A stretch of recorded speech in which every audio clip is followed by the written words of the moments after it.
Hey guys, I wanted to give you an update on my 7 Evergreen. I just rode another Century.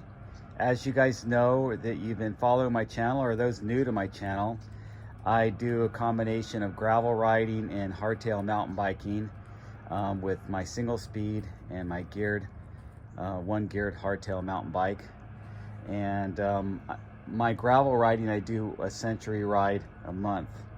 It's a mixture of gravel and road. It's hard to get that many miles on just gravel here where I live. I guess if I travel somewhere else I could.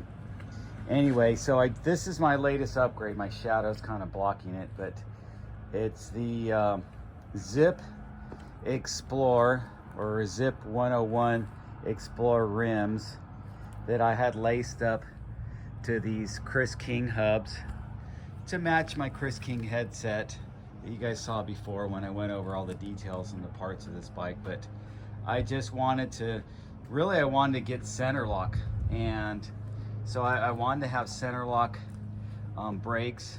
And now those are the Shimano Dura Ace XTR rotors, but the Hope rotors, and that would be my preference, to get the Hope rotors, because those are Hope RX4 brakes. I really feel that you should match the rotors with the same brake manufacturer, but they're not available, so I just went ahead and put the Shimanos on there until I can source the Hopes. And something unique, and those of you guys that are looking at these because they're looking at, wow, Chris King, I want to get those Chris King hubs for my gravel bike. When you put the center lock Chris King hubs on, you have to get a special rotor lock ring that is not the same lock ring that comes with these XTR rotors. So you're going to have to ask them to get that. So if I can show you closely, that's a different one, and it connects like a bottom bracket instead of the internal kind of teeth to cinch it down. It connects with the external, like your external bottom brackets. So it's a little bit different, and you also have to take off the little holder for the axle, for the through axle. As you know, all of our modern hubs are through axle. So that was a little bit of a unique thing, but the great guys over at Incycle Pasadena hooked me up, and one of the guys actually pulled that off his bike so he could swap it out and give me the right rotor to go on there so I could do my Century ride yesterday.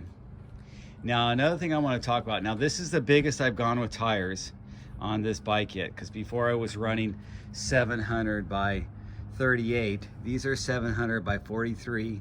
These are the Gravel King SS, which it's very similar to the other wheels. I should bring those out, but my other wheels are much more of a slick design, although you can see these don't have much to them.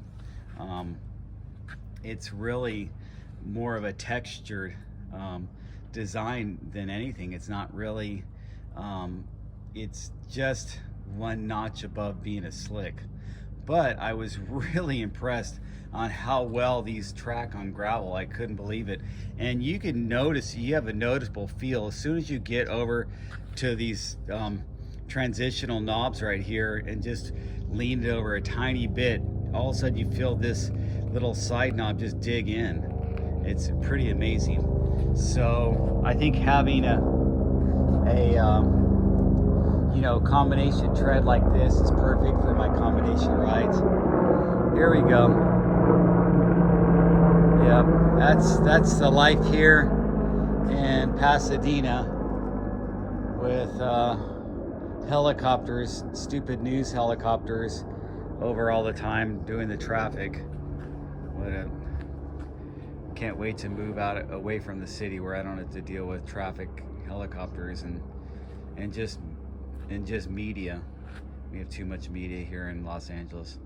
Anyway, this is the tires that I'm initially setting up. I've got some wider tires that I'll probably put on there that are 700 by 50, and then the more aggressive Panaracer Gravel Kings. I forget which they're called. They're not the SS, but there is some other model. I'll do a video on the different Panaracer tires that I use.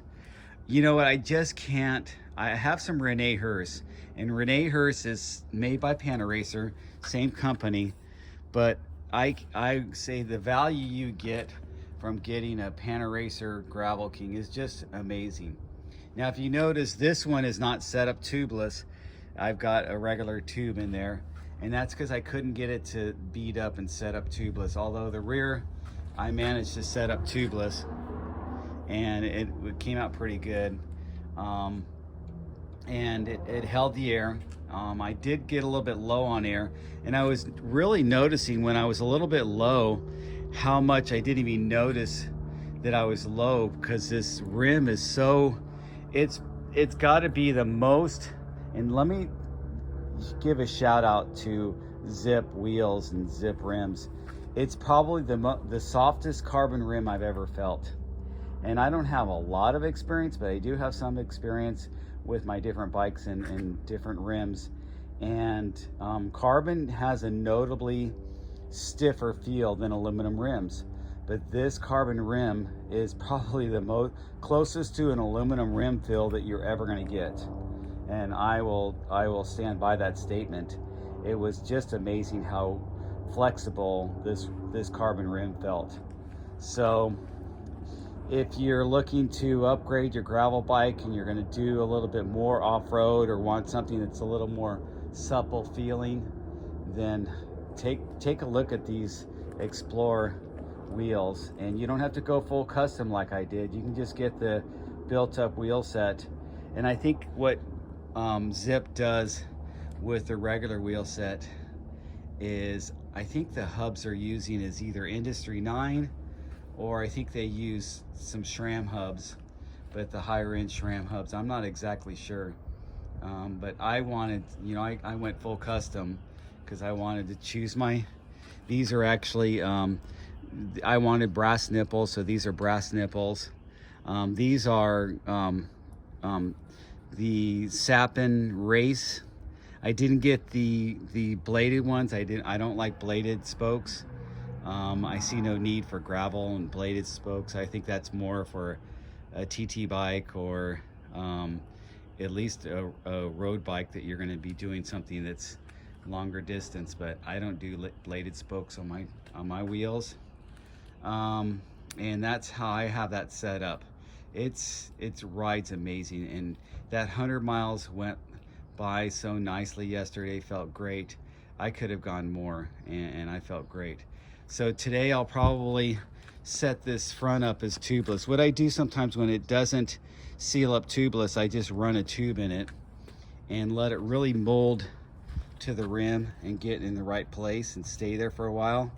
And then when I take the tube out, I'm careful not to take the bead out of one side. I just take the bead out of this side, or whatever side I choose. I'll take the bead out just to pull the tube out, and then I'll reseal it up with one bead or bead side set up.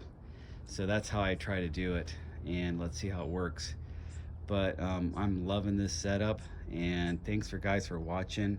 Kind of a long video just to give you an update on those wheels, but they are amazing wheels. Let's hear how that amazing Chris King Bugga sounds with these wheels.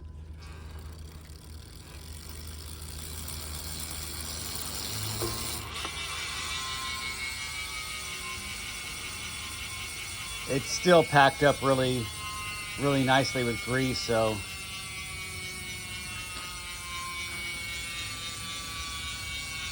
there you go, guys. Thanks for watching.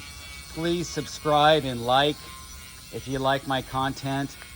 I don't edit things. It's not a fancy YouTube channel with a bunch of graphics and different information as far as it's just literally just a diary of the stuff that I do with my bikes. And if you like that kind of content, I think you'll like my channel. Thanks, and I'll talk to you later.